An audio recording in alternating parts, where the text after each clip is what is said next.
All right, what type of PCOS do I have? Oh my gosh, this is a question I get a ton. I am Dr. Beth Westie, women's health and hormone expert, specializing in cycle regulation and everything. And I'm going to go through some different types here and talk about hormone testing, which is one of the ways that we look at your system, as well as genetic testing. Genetic testing is another great way to look at your system to see if this is something that's likely for you or if this could be something that you're predisposed to. Because a lot of times when we talk about PCOS, one of the questions is, well, how did I get this? How did I end up here? Right?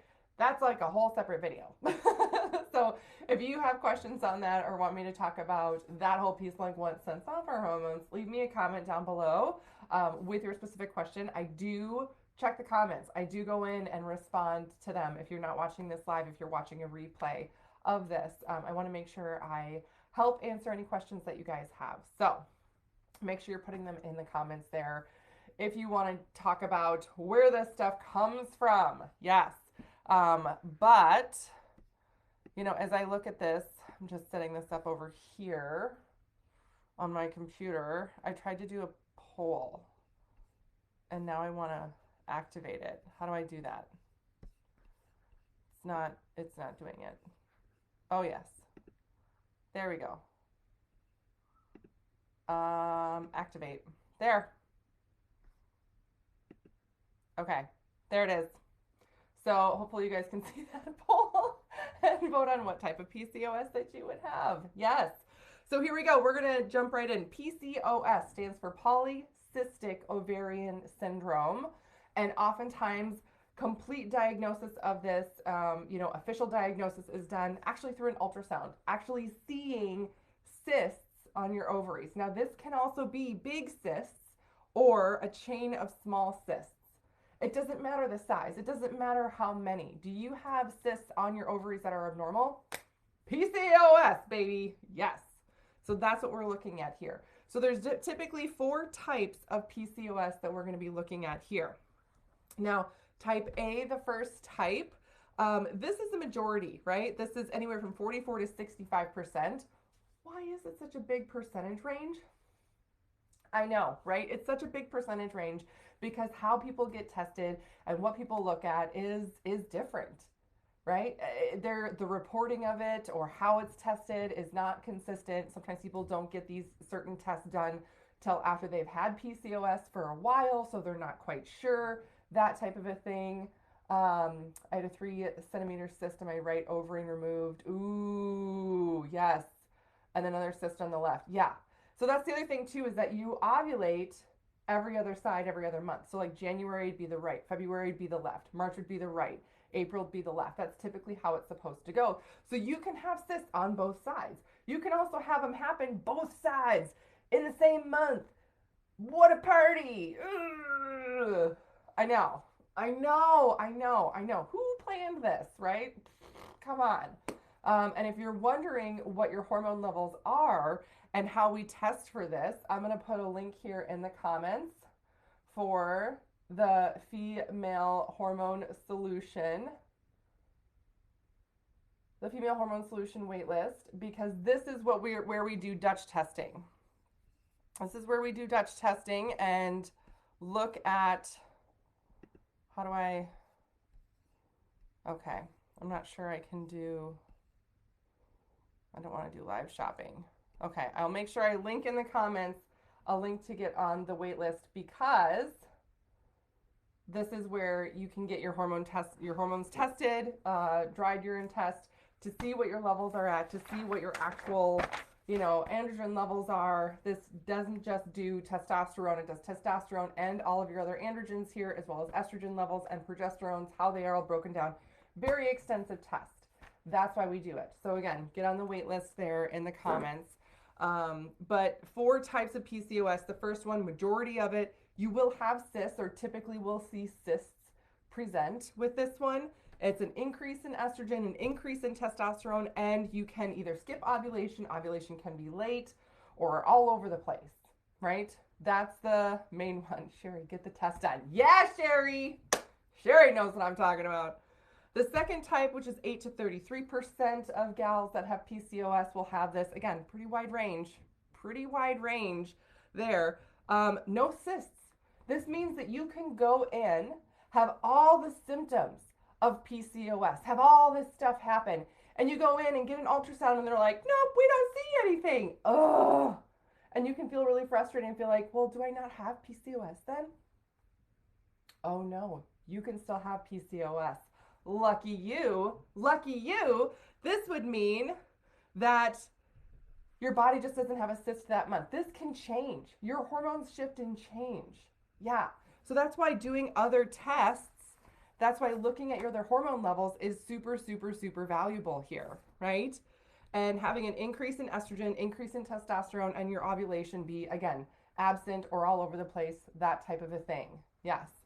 The third type here is anywhere from 3 to 29%. There is cysts, there is increase in testosterone, but regular ovulation. Regular ovulation.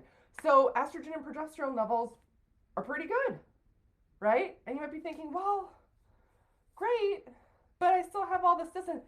Yeah, because those androgens, it's really androgen driven. So you're going to have like a lot of facial hair, that androgen acne, which is on the chin, jawline that creeps up into the face and your cheeks here, increase in body hair. It can change your libido. You can have hair that falls out from this. It's a good time, right? Yeah, it's a good time. And then this last one here, it's the least common, right? But it's still 0 to 23% of the time. You will have cysts, increase in estrogen, and also messes up your ovulation. So if you'll take a look at this, one of the things here is anytime there is an increase in estrogen, it messes up your ovulation. Is there a correlation there? Yes. Yes, there is. Absolutely. When your estrogen levels are off, it throws off your progesterone levels and throws off your ovulation. And if you're not actually ovulating, you're not really getting a true period. Yeah. So again, this is the most common type, but also realize that even if you have, oh yeah, I had a big cyst, but that was like 5 years ago. Does that mean I don't have PCOS anymore? No. Technically, when they talk about, cures of PCOS, there isn't a cure of PCOS, right? It's managing it, right? This is what I had. I had huge cysts that would rupture, and I had it happen every single month for a year and a half. And this was after my third was born, and she's 11 now. So it's been like a decade, and I haven't had a cyst rupture. Does that mean I don't have PCOS anymore? No, I still live a lifestyle of managing my PCOS to stay ahead of the game so I don't have these horrible things happen. Ugh. Yeah. So you can have, though, a big cyst like 5 years ago, and then all of a sudden I have like this chain of cysts around my ovary. Oh, sounds like fun, right? Oh, it's not fun. It's not fun. And your ovaries don't like it. No, it makes it hard for the ovaries to function really, really well. Yes. I also had an ovarian stroma on my left ovary that was found. Oh, yeah. So when we talk about all these issues with cysts and ovarian production, right? What does it come from? That's a whole other topic to dive into. So again, leave me a comment if you want me to dive into the origin of some of these things, because it can be really tough. It can be really tough to understand, why is this happening to my body and what do I do about it? So once we know what type of PCOS you have, which again, we can get to the bottom of with hormone testing or, getting an ultrasound. If you just get an ultrasound and you don't get your hormones tested at any level, you're kind of just going off symptoms. Do I have insulin resistance? Do I have trouble with my energy? Do I have trouble with sleep? Things like that, right? You're going off of symptoms, which you can do, but then you're sort of estimating, which is why some of these percentages are like this. When you get your hormones tested, you know exactly what your system's doing, and you can target that specifically to help you get the best result possible. So that's why we, do things in a specific fashion in the Female Hormone Solution program. I want to make sure I'm looking at your tests. I want to make sure I see exactly what type of PCOS you have, so we target that and we don't guess. We don't run around, and all we do is make sure we're targeting the things that need to be targeted for your system specifically. Yes. Break out of my chin, back, chest all the time. Yes. So that is going to be one of the higher testosterone driven types of PCOS right there. Textbook. Yes. So that's one of the biggest things there. Yeah. So that's what I got for you guys tonight. Please let me know if you have any other questions. Again, get on this wait list. I'm also going to be doing a master class here in about 20 minutes talking about healthy hormones and healthy metabolism. Lots of info tonight for everybody. And the only way to get access to this, it's a free master class. And I'm going to be doing a couple of more free master classes for the waitlist specifically. So make sure you're on the waitlist, and also share this with other people. Share this with gals that you know could use this message, because a lot of us are stuck and frustrated with our health because we just don't know this information. So the more you share, the more other people can get help too. So that's what I got for you tonight. Let me know if there's anything else you guys need, and I will see you later.